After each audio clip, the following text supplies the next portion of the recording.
Hey everybody, this is the time I had my quickest climax.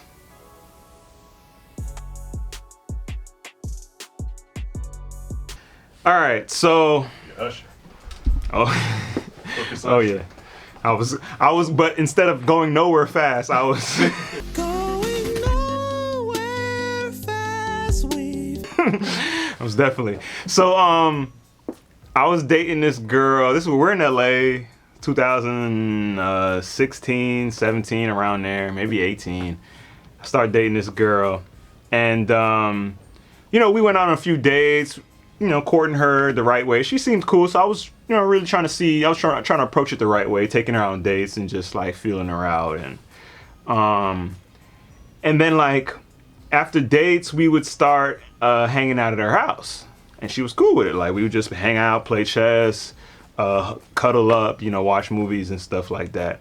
And eventually that led to me sleeping over sometimes and all that stuff. So, this was like, we did this for like 2 weeks. And then after like, not after the 2 weeks, I've been trying to do something. But you starting to be like, all right, 2 weeks in, this is for sure. So 2 weeks in, I'm, trying stuff. I'm making moves, doing this. We in the bed, I'm doing this. Hey, huh? And she would always kind of like, no, not right now, or I'm on my period, or, just some excuse about something. And after a while, I start being like, this girl really like me? Does she like me? Because I don't know. For dudes, it's like, you can do whatever. You could cook for me. You could clean. You could take my mom to her doctor's appointment. You could build my house for me. If you don't fuck me, I'm gonna be like, do you like me? To me, that's a signature on the contract. That lets me know that you trust me. You want me inside of you all the way. It just makes me feel more secure that, okay, this girl's for me. It's like it solidifies things. So we wasn't doing that. And I started to get a little concerned. So now we like a month in, right? And we ain't do nothing yet. We got close to it. We done been butt naked in bed together, all this stuff, and we ain't go all the way, right? So we a month in. So like after this month now, one of the guys in the group was having a birthday at the house. So, Those house parties. The old house parties used to be wild.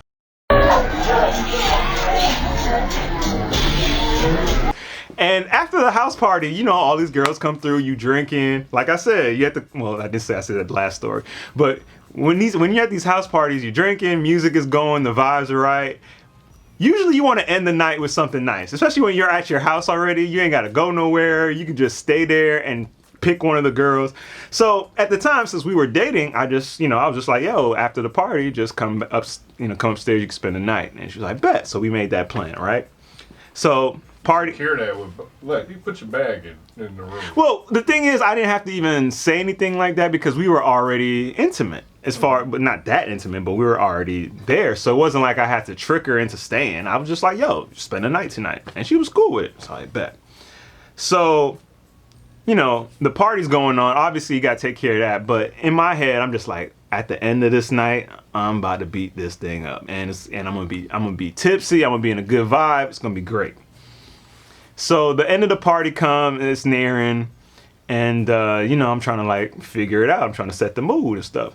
So I go upstairs before I call her up there. I run the bathtub, put bubbles in there, got candles. I got the whole 9 yard music playing.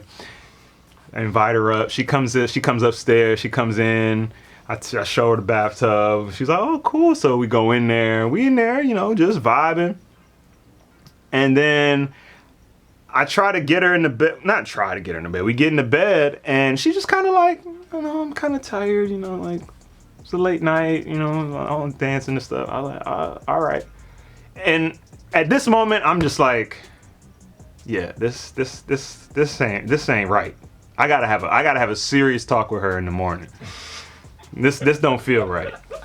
So the next morning comes, and I wake up, and I'm just sitting up in bed, just like frustrated, angst, everything. Like I done been in the tub naked, and all this stuff is going on, and we ain't do nothing. I'm just like thinking. I'm just like, in my head, what's going through my head is, I might have to end this. This is gonna be over. And I didn't necessarily want to, because she was a nice girl. She was caring. You know, she was pretty much, besides the sex part, she pretty much checked off a lot of the boxes, right? Just not the box you wanted. Just not the box I wanted to check off. And I was just sitting up thinking, and then she kind of woke up and looked at me. She's like, hey, good morning, everything okay? And I was like, yeah. I was like, let me talk to you about something. She's like, what? What's up? I was like, I know, sex ain't everything.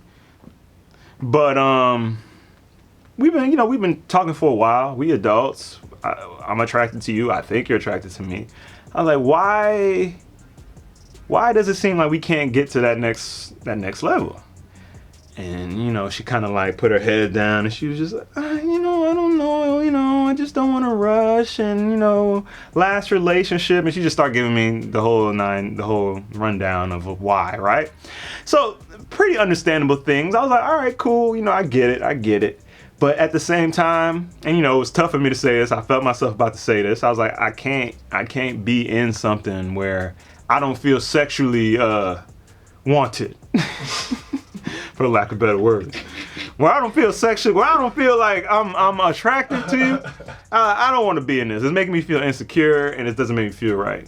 And she kind of looked, and she was sad, and she didn't say no. She was just like, I understand. And then when she said that, I was kind of like, ugh. I was like, yeah, I guess that's it. So I got up, and I went to the closet to just put on my clothes for the day and start my day. And I'm in the closet, and she comes in there. I had a walk-in closet at the time. She comes in there, and she's like, hey, I don't want to do this. Let's just do it. Man, quit playing with me, man. And I said, what? She's like, yeah, I don't want to not talk to you anymore. I like you, and it's just my insecurities that let's just do it. Come on. No, for real, don't play like that. I was like, right now? She's like, yeah, let's just come on, right here. And she gets on all fours. She takes off her pants, gets on all fours, and like, come on. Are you serious? And I'm like, all right. So I get her a condom. I come back in the closet. I get on my knees, put on the condom. I put it in. I think I got in like halfway, and I just said, "Ugh." Wait a minute. Wait a minute. Oh God. Oh God. Whoa. And I straight nutted. And I didn't give her a full stroke yet. It was literally like halfway in. And she's just like back there. She's there like, hey, what's going on? And I'm like, That's one of the worst positions any man could be in right there. That you gotta explain what just happened, because it ain't going. You don't know how it's gonna be. They could either be comforting or they could embarrass you. Right. They could get mad. You don't know which way it's gonna go. So, like most men, I lied. I was just like, this don't seem right. Like the way we doing this, it don't feel normal. You just asking me to do it like that, I can't do stuff like that. Like I need to feel like the chemistry. She's like, okay, I understand. And I walked her out, and she was like, do you still want to take a break? And I was just like, we'll talk about it. And long story short, we ended up not being together, obviously, and yeah, that was it. We never had it. We never tried anything again. We never did anything again. We never slept over each other's house again. And that was it. But yeah, I was embarrassed, and I ain't gonna lie, I still think about that sometimes, because I see her Instagram here and there. It comes across my page, and she, she was nice. All right. Why you ain't never try again? Because obviously you like this girl. You know what? Go ahead. I had this. I still kind of do. I'm like very superstitious, I guess. And one night, all right, I'll tell you, you were there too. One night, we were going to a premiere of hers. She was in something, right? And she invited me. And this is while this is after the situation, but we were still trying to figure it out, right? Mm-hmm. And I was during that time, I'm asking myself, do I want to continue this? Like, do I really want to keep doing this, right? Not only that, she lived far too. She lived in like 30 minutes away, almost like downtown, right? Oh Lord, yeah, that right there would have ended it for me. But I was like, do I, so that was making me question, do I still want to keep doing this? I don't even know if she really into me like that because we literally tried to force this thing. So that's one night, me and you, we were going to her premiere in my car and we caught a flat tire. I don't know if you remember. Yeah, we caught a flat tire. And we were literally at the theater when we were at the gas station right by the theater when we caught the flat tire. But I didn't know how the flat was going to respond to the air that I put it in it. I didn't know if it was going to be flat again when we came back out. So I didn't want to risk it. So when we filled up the flat, I was just like, let's just go back to the crib. And we did. And then I just took that as a sign, like, yeah, this ain't meant to be. I'm not going to lie. I'm not superstitious. Yeah. But I do believe in, like, signs. Signs. And if it happened, like, exactly like that, Yeah. boom, you get in there, that happens, and then you catch a flat while you see the theater. Yep. Yeah, I may be thinking something's trying to hold me back away from this. That was basically that's usually it with a lot of women, and then afterwards you be like, damn, should I had left? Should I had? But then you forget that you were asking for a sign. You were looking for confirmation, and it came, and I just took it. I was just like, hey, I'm not gonna ask for more. Yeah, I can get on board with that. I thought what you was gonna say is how you didn't want to play basketball no more, like at the VidCon. I thought you were gonna say something close to that. I'm like, that's just ego. That's in your head. No. I would have tried, but I just didn't feel right. Even before we didn't do it, because of just how that played out, that part of it, I didn't feel necessarily secure. So going to this thing, I was just like, yo, not going that specifically that night, but I was just like, God, if this meant to be, just let me know, because it feels kind of weird. And then that flat tire happened, and I was just like, man, I'm going home. Did you ever get any more signs like that? No, I didn't want any. I didn't want any. Now, looking at her now, do you see something that be like, I'm glad I didn't do that? I'm not going to say I'll be like, I'm glad, but I look at and I see her now and be like, wasn't nothing to be stressed over. And I got better. I not say I got better, but I dated other people that were really, really good people. So, if I was still dating her, I probably would have never met those people. All right.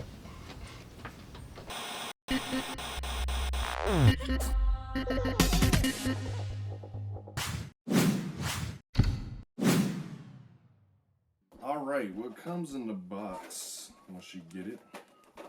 All your retainers. I got 15 of them, so it's gonna take me 15 weeks to straighten my teeth. And I only got the top teeth because I need a bottom tooth extracted. But what's cool about Bite, they work with me, so they'll still help me with my top teeth until I get my bottom teeth situated. So I got 15 retainers all in this box. Also got some accessories. I got what you put your retainers in, carry around when you take them out to eat, or if you out or whatnot at a restaurant, you on a date, put it in there. And I got some whitening foam to use, whiten my teeth. Also, you got the Hyper Bite, which is really cool, which cuts your time in half. If you use it every day, I think it's just for 5 minutes a day, it'll cut your treatment time in half. It's the only technology that Bite has. It's a technology that only Bite has, which is really cool, which separates them from all the other competition. So I'm excited to use that. And yeah, so today is the day. I'm gonna open this one, see what it looks like. Boom. But I still get the bottom with it, but it's probably just gonna keep it in place where it's at, which is cool. But this is my first tray for the first week of straightening my top teeth. So comes with instructions. Comes with a little sticker that says the wait is over. It is time to bite. I know you can't see it. If it focus, I don't know. This is cool. Let me pop it in. And it fits. Fits perfectly, actually. Yep. And it's comfortable too. But I gotta take it out before I eat or drink anything that's not water. So that's cool. Let me put this in a tray. So if y'all want to start on this journey, just use my code BITEDT. My name is Dion Lack, and this is when my lie walked in on me.